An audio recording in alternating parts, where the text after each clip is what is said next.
Little Orange Plum. Hello everyone and welcome to Little Orange Plum. Today we are looking at a subreddit that I have not covered on this channel before. It is r/British problems. As you can probably tell by my accent, I am British myself, and so I've been recently enjoying some of the most British subreddits on Reddit, one of which is British Problems. We have starting off, we have receiving a "sorry we missed you" card while I sat in my PJs eating cereal from not 5 feet from the door. And now I have to hike 40 minutes to the sorting office as I don't have a car. I always wonder why to posties it's less effort to write out a card and pop it through the door rather than just knock and deliver the parcel. Yeah. I am genuinely curious. Anyone watching who's from anywhere else in the world besides the UK, do any of you have a problem with your postal service being a little bit like, I don't want to say corrupt, but basically corrupt, because it is kind of an ongoing problem. Initially, I thought it was just me. I thought it was just one of my irritations because my mum is one of those people who's always like, well, yeah, we have to go to the sorting centre a lot to pick up parcels a lot. They don't seem to arrive at our house. They disappear regularly and stuff like that. But, like, it's not really a problem, Lily. And, like, she literally likes to make it out like it's just me stressing myself out about stuff that doesn't need to be a problem. But I guess it's one of those situations of she still would rather drive sometimes up to an hour to a shop to go buy something in person than buy something online, whereas I would rather just buy it online, and therefore I'm getting a lot more parcels, and therefore I'm noticing it a lot more, I feel like. And initially, as I say, thought it was just me, that, as I say, my mum's trying to convince me that I'm just really sensitive about little issues like this, but like, then I get to university and I can't get my packages regularly delivered to my university. Most of the other students are complaining about it. We're all being told it's just because we're students and therefore we're in between addresses and this is a problem. I move past university. I get to a point in life where I'm now living completely separate from my parents, from uni, from all of that stuff. I still can't get my parcels delivered on time to the correct address and not have this thing come up where I'm literally sat in my house looking at the postman walking past my house dropping a tried to deliver notice without actually trying to deliver several times in a row. And at this point in my life, I'm looking around and I'm just being like, there is no way in hell it is happening this many times at this many different postal addresses. It has to be a problem. And it's clearly not just the postmen in my area, evidently, as evidenced by the fact that it's a reoccurring theme on British problems that they don't really try. And I love the debates that I'm seeing going on in various British forums of who's the worst one. Let's be realistic, it's not who's the worst one, it's how do you get a damn parcel delivered effectively in Britain? It's always one of those things. If I have an event coming up, I always have to order the stuff I need 2 or 3 weeks in advance minimum, just because I'm either going to have it redelivered several times before they actual deliver it, or I'm going to have to go down to the parcel centre, and as this guy's mentioning, a lot of the times it comes up where the sorting centre is anywhere between half an hour to an hour away. Also, they don't always, when I was living in London, this was a problem, because there's multiple London sorting centres, and they're going to go for whichever one happens to be most convenient for them, not whichever one's closest to my house. And also, most frustratingly, several of the sorting centres are in the middle of industrial estates, and by in the middle of industrial estates, I mean very large areas of land in London that are designated not to be like just walked through. There are no houses in there. There are no like a McDonald's or freaking Starbucks or any other businesses that you would go to on a regular basis. It's literally just like warehouses and factories and things, and therefore if you don't actually work there, you pretty much the only way is in by car, and it's really frustrating and difficult to get in. So I would regularly find it be a problem where I would literally have no choice to like call them up, file a complaint and be like, straight up, I can't get onto this industrial estate because I don't have a vehicle to drive onto this industrial estate. You keep not bothering to try to send it actual, or I'm gonna. And for everyone who's wondering, if you have the problem of their sorting centre is so difficult to get to that you literally can't get to it, as I was having a problem several times where it's an hour away and I would have to walk through an area that I'm not technically allowed to walk through because you're supposed to only enter by car, and you're not supposed to enter if you're not working in there, which does not make any sense at all to have a postal sorting centre, which people will obviously have to go to, in an area that you can't walk into if you're not staff. But yeah, that was a thing. The only way I found around it is just file insurance and straight up tell them they have to start making payments in to cover the cost of my everything, postage and everything. And I've usually I can't remember which service I used, but I found one where I made it basically more expensive for them to not bother to deliver the parcel than it would be. Like, I made it so that they would definitely lose money if they didn't deliver my parcel, and then basically had to keep filing complaints until they finally started actually delivering stuff to my house.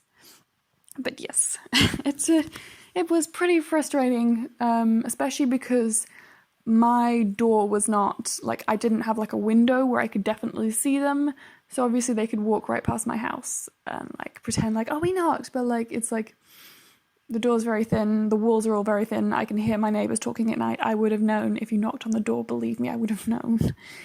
I would have known if you were breathing outside my door and not actually knocking on my door.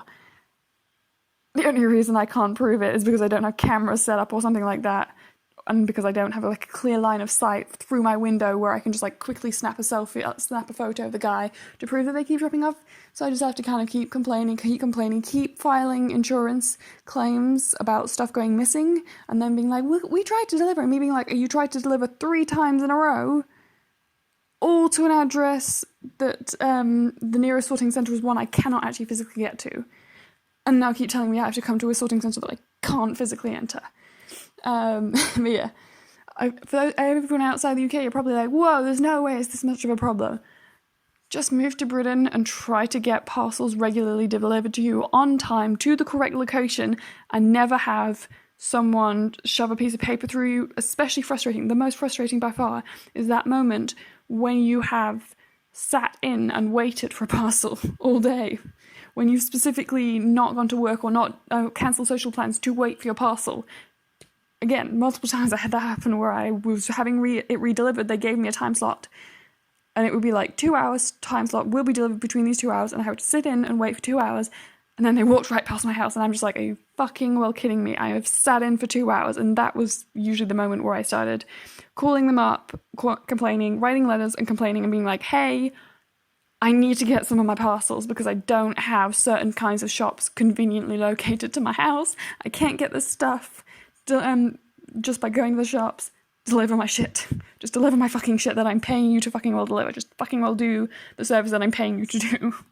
Instead of walking by my house and putting a piece of paper in my box that says, we tried, kind of, sort of, not really, but we tried. Walk an hour to an industrial estate that you're not allowed to be on and try to pick up a parcel. Not cool. But yeah, so that's a problem that comes up on British subreddits a lot, and I understand. It's very frustrating, especially when you don't own a car. I feel like it's one of those things that everyone who owns a car and uses a car on a regular basis doesn't realise how frustrating and how big a wide scale this problem is. But everyone who either lives in a part of the world, like, say, London, where it's just not convenient to own a car or anything like that, will understand. It's really damn frustrating because the sorting centre is always really, really, really far away and usually not very conveniently located, and it's just like, I paid delivery, just deliver. I paid for the delivery, just deliver the thing that I paid for. Please, just do your job, please.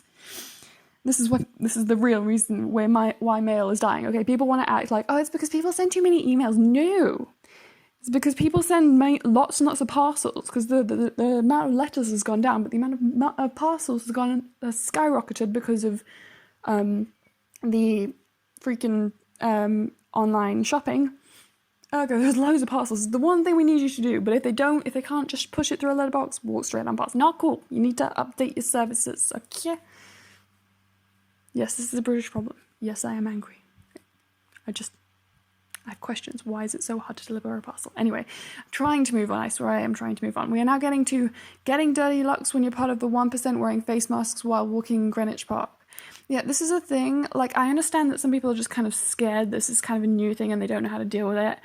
But, like, if we wore them en masse, it's just one of those things. There's too many people who are not showing symptoms for COVID, but who are potentially still contagious. You don't know if you're contagious, you don't know if you're not. Like, it just kind of feels like a thing where if we could just get people to employ it en masse, then we would all be safer and this would all blow over much quicker. But no, everyone's got to give dirty looks. And I'm just saying, I'm down to embrace some Asian fashion. Like, seriously, I am down for some fashionable face masks. I want to make this a thing. This is going to be my new accessory. It's going to be the new sunglasses. I'm down for it. But people need to stop giving me dirty looks, okay? I'm just trying to embrace a new fashion / health and safety standard. I'm just saying, just go with it, people. Just go with it. Because I remember I was saying in one of my previous videos, I was like, because people were like, you can make a pretend DIY mask out of toilet paper, and it's like, okay, so there's a little more than trying to put elastic bands through tissue paper to make a mask, but like most fashion retailers have started trying to make masks more of a thing. I'm not sure how many of these are like a medical standard, but it's becoming more and more accessible. The more we use it, the more we demand it, the more it will become accessible. This is why it was an option so much more in Asian countries, because they already had it as a commonplace thing / fashion in their countries. Therefore, it was very accessible to them, to everyone, for everyone to just start wearing masks. People weren't even trying, health organizations weren't even trying to say we need to wear masks, because they added up the number of masks we have, they added up the number of masks that we can conceivably make in a short period of time, and then realized there's no way in the space of a couple of weeks that we could get everyone wearing masks, because they're just not common enough in our countries. But if we keep pushing for it, I'm just saying, new diseases are cropping up all the times. We've had, within my lifetime, we've had like swine flu, that SARS, and all of these things just appear, and now coronavirus just appear. It's probably not gonna be just a thing where like we get over coronavirus and we never have to worry about a new disease. It's gonna be a thing where new diseases come up, and it's gonna help for us to actually normalize things that can help us to prevent spread and prevent lockdowns from happening. Just saying, it's an option. But yeah, I feel for the guy getting the dirty looks. Then we have having a mate moaning and complaining that it's unfair that he has to go back to work in 2 weeks when I work in a hospital. Really good for you, man. Yeah. Speaking as someone who works in the entertainment industry and who performs mainly at large-scale events, oh, poor you. You get to go back to your life and work a normal job whilst I'm still stuck at home waiting for my industry to be reopened. And whilst there are various hospital people struggling through this coronavirus, oh, poor you, your holiday's over. Some of us are either essential workers who have been struggling to keep things going whilst they are essential workers. And as I say, there are people like me whose industries aren't open again, still. And obviously, as I think it goes without saying, large-scale events, events where there are crowds of like more than 1,000 people, pretty much safe to say that those gigs are not coming back for like a year. Like, I pretty much lost those opportunities entirely for like a year. So, boo-hoo. You have to go back to work. How terrible. Maybe just try harder to find a job you actually enjoy, because I would love to go back to work. It's not an option. I love my job. At least I did back when I still had performing. But not an option right now. But yeah, poor you. Oh, and I love how one of the comments down there, it's not many comments, but one is just time to get new friends. Yeah, I mean, I would just be giving constant pats on the back and being like, you go you, well done, to pretty much any nurses that I know, just because that any nurses or doctors could just be like, they're working. I would be so scared to work in a hospital in the middle of a pandemic, just because like we don't, for a lot of the time, we've not had accurate statistics on like how many people die and who dies and stuff like that. So that would be a really scary thing, not even just like the amount of work that you have coming on, like how hard it would be to lose people and stuff like that, but just like how scary just not knowing and having to work in that environment. So poor you, guy who has to go back to work, poor you. And then we have me. There is a limit to how many ways that let me start that sentence again. Me, there's a limit to how many ways you can ask the same question. The British media, hold my beer. It's very accurate. Yeah.